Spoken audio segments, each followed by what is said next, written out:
Corbett में इन दिनों कई बाघिन अपने शावकों के साथ दिखाई दे रही है और बढ़ते बाघों की संख्या ने कॉर्बेट के आसपास रहने वाले ग्रामीणों को चिंता में डाल दिया है।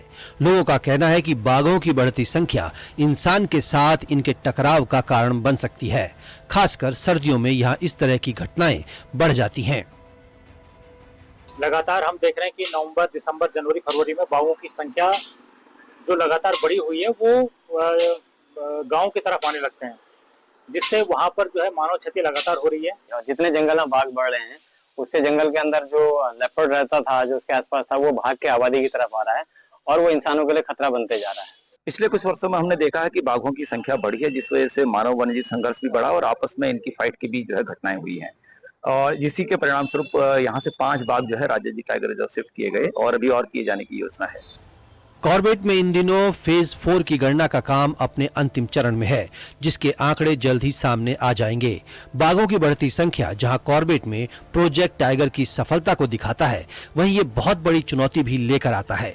वन महकमे को जहां इनकी सुरक्षा की चिंता है, वहीं इनके बढ़ने से इंसान के साथ इनके बढ़ रहे टकराव को रोकना भी किसी चुनौती से कम नहीं है। जो हमारा टाइगर सेंसस होता है, इसमें लेस देन 1 ईयर एज के जो कप्स होते हैं उनको काउंट नहीं किया जाता है। तो जो 1 साल से ऊपर के कप्स हैं उनको तो डेफिनेटली काउंट किया जाएगा। और जो नेक्स्ट सीजन में इसकी बढ़ती संख्या को देखते हुए कॉर्बेट टाइगर रिजर्व प्रशासन और जो आने वाले टूरिस्ट हैं वो सभी उत्साहित हैं। इस बार जब अब अगला सेंसस जब होगा तो निश्चित तौर पर उसमें बढ़त पाई जाएगी, क्योंकि हमारे देखते देखते बहुत सारे नए शावक पैदा हुए हैं और जो कि अच्छी तरह से उनकी मदर उनको रेयर कर रही है और वो जो है अच्छी हालत में दिख रहे हैं। तो ये संख्या तो बढ़नी ही बढ़नी है, लेकिन जैसे जैसे ये संख्या बढ़ रही है उसके साथ साथ हमारी चुनौतियां भी बढ़ती जा रही हैं। कॉर्बेट को बाघों की नर्सरी के रूप में देखा जाता है। यहाँ से निकलकर बाघ आसपास के फॉरेस्ट डिवीजन में अपना साम्राज्य स्थापित करते हैं और यही वो समय होता है जब इनकी खुद की सुरक्षा के साथ ही इंसान से इनके टकराव की आशंका बहुत बढ़ जाती है। ऐसे में अब देखना होगा कि विभाग इस दोहरी चुनौती से कैसे पार पाएगा।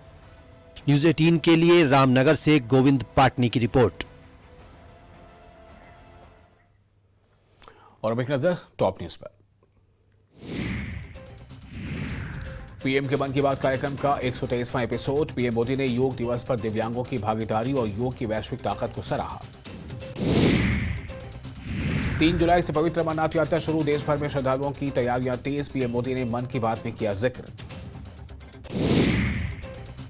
इमरजेंसी का जिक्र करते हुए पीएम ने कहा, आपातकाल देश के लिए बुरा दौर था, इसे याद रखना जरूरी है। पीएम ने मन की बात में चनाब रेल पुल पर आयोजित योग कार्यक्रम में किया जिक्र। कहा, योग दिवस एकता और स्वास्थ्य की भावना को दर्शाता है।